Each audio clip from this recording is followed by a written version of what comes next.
AI के advancement जिस तरह से हो रहे हैं, अब रोट लर्निंग वाले जॉब ज़्यादा से ज़्यादा एआई करेगा।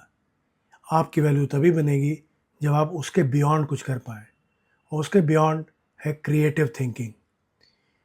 क्रिएटिव थिंकिंग में हम जब इंटरकनेक्शंस को देखते हैं, नई चीज़ें सोचते हैं, तो हम एक क्रिएटिव प्रोसेस की ओर जाते हैं। और इसके लिए बहुत ज़रूरी है कि हम सरफेस लेवल से नीचे जाएं, रूट्स में जाएं। जिस तरह से एक पेड़ की रूट्स पे पहुंच के आप किसी भी ब्रांच में पहुंच सकते हैं कनेक्ट करके, वैसे ही अगर आप फंडामेंटल कॉन्सेप्ट को समझने, किसी भी प्रॉब्लम के सॉल्विंग पे फोकस ना करके उसके नीचे जाएं, तो फिर आपकी क्रिएटिव थिंकिंग बढ़ेगी।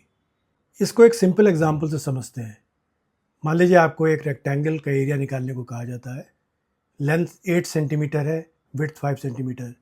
स्ट्रेट अवे फार्मूला लगा के 8 इंटू 5 40 सेंटीमीटर स्क्वायर एरिया आ जाता है। ये थिंकिंग रूट लेवल की नहीं है। आपने एक फार्मूला रिट्रीव किया और उसको फिट कर दिया। रूट्स में हमें समझना होगा एरिया एक्चुअली है क्या, उसके नीचे जाके डेप्थ में समझना होगा। उसके बाद हमें समझना होगा कि एरिया बेसिकली कई सारे यूनिट स्क्वायर्स से बना हुआ होता है।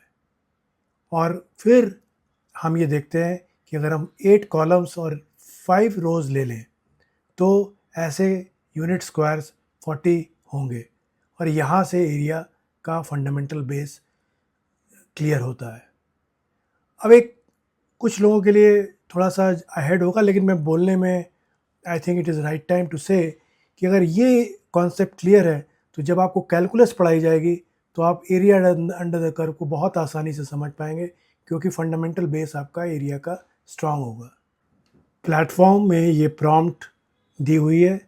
अगर नहीं समझ में आए कि फंडामेंटल प्रिंसिपल क्या है किसी पर्टिकुलर क्वेश्चन में, तो डायना से पूछिए। डायना आपको एक्सप्लेन करेगी कि क्या इसके पीछे प्रिंसिपल था।